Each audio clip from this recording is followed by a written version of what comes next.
मैं इधर से निकल रही थी, अभी हाथी के चिंघाड़ने की आवाज आई थी।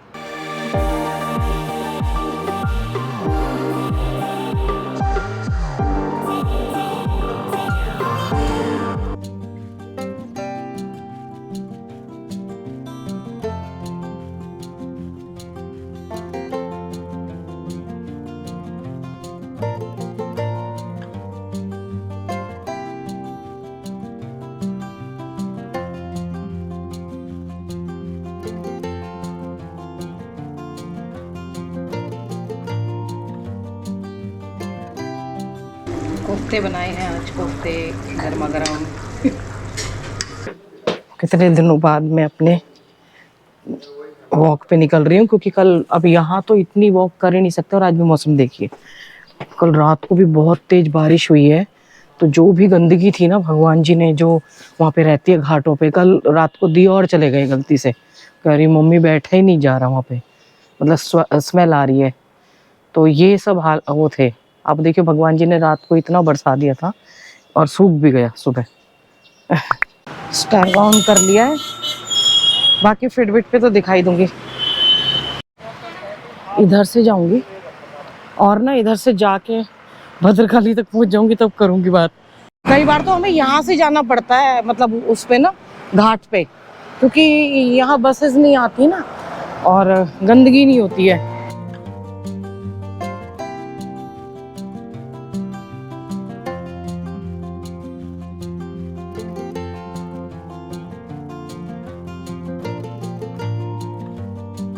बिल्कुल रोड इस टाइम ना खाली है।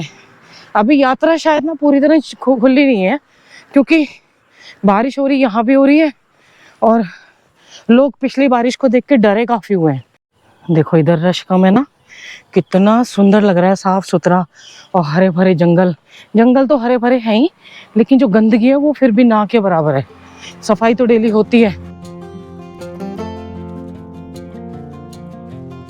अब जाके साफ सुथरे हैं, क्योंकि ये वाकई बहुत अच्छी, अगर यहाँ प्रैक्टिस की जाए ना तो ये बहुत अच्छी जगह है। नीचे से बिल्कुल ऊपर तक आओ और अच्छी खासी हालत खराब हो जाती है, फिर ठीक हो जाता है धीरे धीरे। देखो कम ट्रैफिक का फायदा, गाय बाजार, वैसे तो गाय तो कम मिलेंगी, बछड़ों को छोड़ देते हैं, बिजारों को छोड़ देते हैं, जो काम की चीज नहीं है ना उनको छोड़ देंगे। तो आज ये कम ट्रैफिक का फायदा ये भी उठा रहे हैं। और ये अंकल जी और का डेली का रूटीन है आने का। देखो ये फॉरेस्ट जाने का रास्ता था, तो गाजर घास पूरे में आ गई है। तो ये रास्ता सामने से नहीं दिखता, पास आके थोड़ा सा दिखता है, पर ये घास वैसे ही बहुत डेंजरस है। अब जब बारिश खत्म हो जाएगी ना तो फॉरेस्ट वाले काटेंगे इसको आके, क्योंकि वो ऊपर तक जाते हैं, रास्ता बनाते हैं। हमारे आर्मी के ट्रक जा रहे हैं, देखो कितने।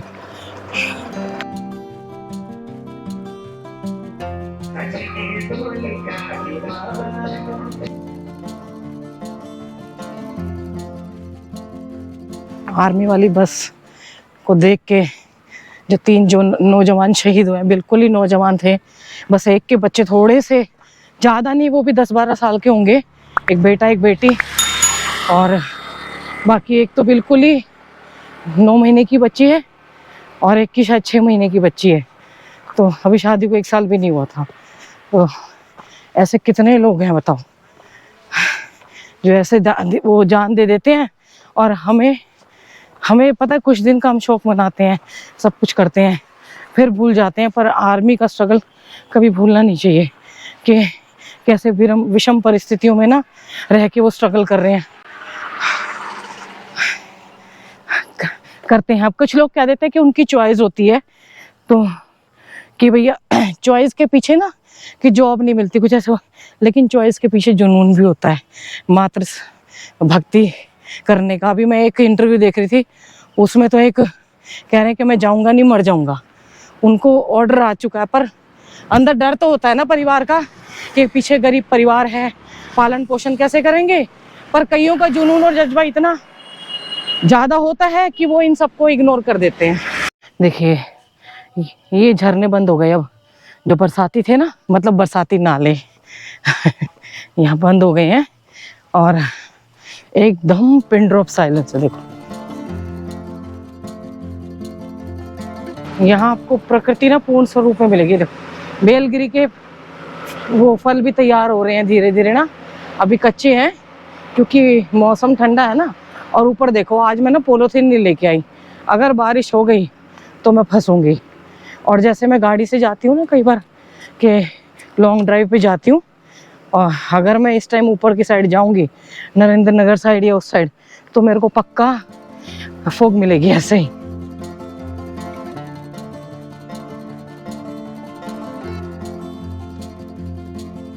पानी पीने की जरूरत पड़ गई है। हम भी ऐसी बोतल बना लेते हैं, लेकिन पानी के लिए रखते हैं 2-4 बार 8-10 बार रख के उसको फिर फेंक देते हैं, लेकिन ऐसे नहीं फेंकते कि जंगल में फेंकते हो ना। ये तो कौवा है। अभी मैं जब गई थी पीछे से, इतनी सुंदर 2 बर्ड उड़ के गई मेरे सामने से एकदम, और बहुत ही प्यारी लग रही थी। गाय आती है, पीपल के पत्ते ही खाती है, थोड़े दिनों बाद फिर हो जाएगा। अभी किसी ने ना इनका वो उतार दिया था, लेकिन अभी जड़ पकड़ चुका है तो पीपल का पेड़ तो हरा हो जाता है फिर दोबारा। गाय आके पीपल के जैसे कोई लगाओगे ना पेड़, वही पत्ते खा के जाती है और बाकी नहीं खाएगी। वैसे कितने पीपल लगे होंगे कोने में, पर इन्हीं पीपल को खाती है।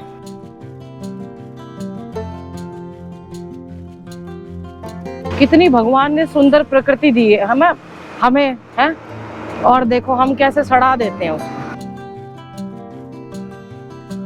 हाँ आजा आजा।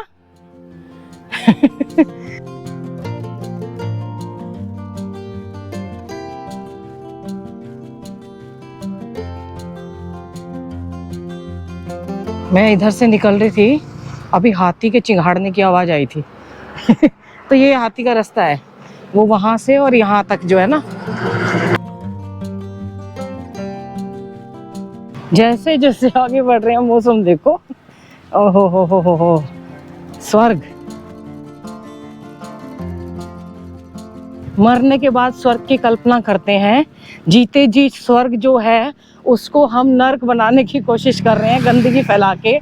हैं पेड़ों को काट तो गवर्नमेंट रही है, लोग भी काटते हैं चोरी छुपे, लेकिन देखिए जीते जी जो स्वर्ग है वो संभाला नहीं जा रहा, और मरने के बाद की कल्पना कर रहे हैं।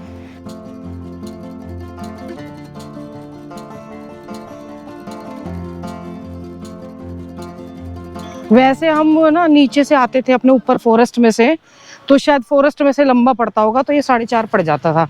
अब मैं नीचे से आई हूँ तो ये 4.10 किलो वो है। कितना सुंदर है ना, हमारी अपनी जगह पे आ गई हूँ। थोड़ा सा और कर लेती हूँ, 5 हो जाएगा, आना जाना 10। मैंने ज़्यादा लालच ना करते हुए यहीं पे एक्सरसाइज पॉइंट पे ही रुकने का निर्णय किया है। मैंने कहा यहीं पे रुकती हूँ और थोड़ी सी ब्रीदिंग एक्सरसाइज करके फिर नीचे की तरफ बढ़ जाऊंगी। ठीक नहीं है ना ज़्यादा लालच। हालांकि हमारे ग्रुप के लोगों ने अब एक्सरसाइज पॉइंट नीचे कर दिया है, वो वहाँ रुकते हैं क्योंकि वो पेट की एक्सरसाइज, स्टमक की एक्सरसाइज कर लेते हैं।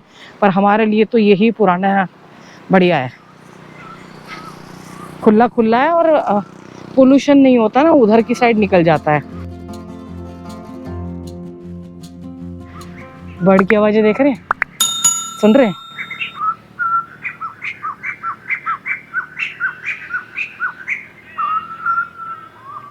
या तो ना मैं आई हूँ ना तो ये अलर्ट कर रहे हैं, क्या पता मैं उधर जाऊं या फिर किसी चीज से अलर्ट कर रहे हैं। ओहो हो, ये कहाँ घूमने जा रहा है? हैं? अच्छा ड्यूटी जा रहा है, ड्यूटी लेके जाते हैं इसको। अरे वाह, और ये कितना प्यारा बेबी है। ये भी कितना प्यारा है। पर ये खतरनाक है, देखो देखो अपनी मम्मी को बुला रहा है। तुम प्यारे तो बहुत लगते हो और बहुत खतरनाक हो। देखो अब यहाँ पे भी बस रुकने लगी है, ये भी बस का वो हो गया है, और यहाँ पे खाना बनाया जा रहा है। और देखो पहले ये एरिया एकदम साफ सुथरा था, अब ऊपर से आई हूँ तो पता चला है। मैंने बोला उनको, मैंने कहा भैया प्लीज साफ करके जाना। तभी मैं कहूँ इतनी गंदगी ज्यादा क्यों रहने लगी है यहाँ पे। पता है फॉरेस्ट अधिकारी जो है, क्योंकि वो वहाँ रहते हैं तो वो उसी को अपना एरिया समझते हैं। बाकी ये भी तो फॉरेस्ट में ही आता है, तो यहाँ पे क्यों इधर बसें अलाउड करवाई हैं? कम से कम एक एरिया को, पर्टिकुलर पूरे एरिया को तो साफ रखा जाना चाहिए ना। यहाँ पे अलग बना रहे हैं। आप देख रहे हैं सफाई पूरी होती है, एक एक कूड़ा हटाया जाता है। 8.78 किलोमीटर 3 की स्पीड आई है। कोई बात नहीं, धीरे धीरे स्पीड बढ़ जाएगी। और अभी मैं आते वक्त ना नगर निगम के उसमें गई थी तो पता करके आई, रोशन रतूड़ी जी से बहुत रिक्वेस्ट है। अभी इधर से फॉरेस्ट वाले इसमें से उतरी तो जो जीप वाले भैया हैं वो ना सामने ही कोई टॉयलेट कर रहा था नाली में, तो उन्होंने बोला अरे पीछे चले जाओ, जबकि जीप वालों ने ना अपनी जगह बहुत अच्छी बना रखी है बैठने की, साफ सुथरी। मैंने कहा भैया आप यहाँ बैठे हो, आपने उनको बोल दिया वहीं आपके पास वहीं जाके टॉयलेट कर रहे हैं। मैंने कहा वो इन्फेक्शन आप तक नहीं जाता है। मैंने कहा उनको बोलिए थोड़ा सा मतलब टॉयलेट में चले जाएं। कह रहे वो जाएंगे नहीं। ठीक है, उन्होंने रोड से हटा के, पक्के से हटा के कच्चे में जाने के लिए बोल दिया, लेकिन वो जगह बिल्कुल नगर निगम के सामने ही है। तो भैया नगर निगम के अध्यक्ष जी रोतन रतूड़ी जी हैं, उनसे रिक्वेस्ट है। वैसे तो सारी महिलाएं एक लेटर लिखा जा रहा है और सारे फिर से इकट्ठी हो रही हैं। इस बार खुद ही इस बार मैं अकेली नहीं जाऊंगी, मतलब नहीं जाएंगे, लेडीज इकट्ठी होके जाएंगी, क्योंकि कहीं ना कहीं तो बाद में अभी देर, जैसे मेरे को पहले लग गया था तो अभी सबको लग गया है कि भाई नहीं ये काम होना चाहिए, क्योंकि साफ सफाई का ध्यान अगर हम आसपास में और नहीं रखेंगे तो कौन रखेगा। और जागरूक करना हमारा फर्ज है। एक जागरूक नागरिक होने के कारण जागरूक करना सरकार को हमारा फर्ज है। रोशन रतूड़ी जी बहुत अच्छा काम कर रहे हैं, मैंने सुना भी और देखा भी है। दोनों तीनों मतलब रात को भी झाड़ू लगती थी, अभी क्राउड ज्यादा है बाद में, लेकिन सफाई पूरी होती है। अब वो सफाई तो होती है, लेकिन जो मलमूत्र जो होता है ना वो साफ कैसे होगा? जो टॉयलेट की जो स्मेल है वो कैसे साफ होगी ना? वो तो बारिश आएगी तब वो बहेगा, और बारिश में कोई और कर जाए तो और गंदा हो जाता है। यही हो रहा है, बारिश आते आते भी लोग कर जाते हैं। तो रोशन रतूड़ी जी प्लीज इसका कोई सोल्यूशन निकलवाइए। उधर की साइड शौचालय है, इधर भी बनवाइए और उधर भी, और जितने शौचालय की आप से हाथ जोड़ के रिक्वेस्ट है। आप बहुत अच्छा काम कर रहे हैं, मतलब ऋषिकेश बहुत साफ सुथरा है, लेकिन इसके भी हमारी समस्या का निदान कीजिए। जीते जी जो क्या कहते हैं वो ये ना, हम एक जिम्मेदार नागरिक के जैसे हम एक जिम्मेदार नागरिक हैं तो हमारी भी जिम्मेदारी बनती है कि हम सरकार को अपने एक मतलब उस तक अपनी बात पहुंचाएं, क्योंकि कई बार बातें नहीं पहुंच पाती हैं उस तरीके से। वो चलता है कि चल रहा है ठीक है, लोगों को कोई परेशानी नहीं है, लेकिन परेशानी बहुत ज्यादा हो रही है। तो प्लीज आपसे हाथ जोड़ के रिक्वेस्ट है, हमारी इस रिक्वेस्ट पे मैं वीडियो के थ्रू भी कह रही हूँ, संज्ञान लें और कुछ ना कुछ इसका सोल्यूशन जरूर निकालिए। माता पिता बच्चों का ध्यान रखें, बच्चे माता पिता का ध्यान रखें, पेड़ जरूर लगाएं। हर हर गंगे हर हर महादेव। अपने आसपास के क्षेत्र को, प्रदेश को, और जहां भी आप रहते हैं, गंगा घाट पे आते हैं, उसको साफ सफाई करिए, क्योंकि यही स्वर्ग है। जीते जी यही स्वर्ग भोग रहे हो, अगर इसको नर्क बना दोगे तो ऊपर स्वर्ग की कल्पना करना बेकार है कि आपको ऊपर भी स्वर्ग मिलेगा अगर यहाँ हम नर्क बना के जा रहे हैं तो। क्योंकि जीते जो स्वर्ग है उसको ही नर्क बना रहे हैं, तो ऊपर कोई स्वर्ग नहीं है, यही है जो कुछ है। हर हर गंगे हर हर महादेव।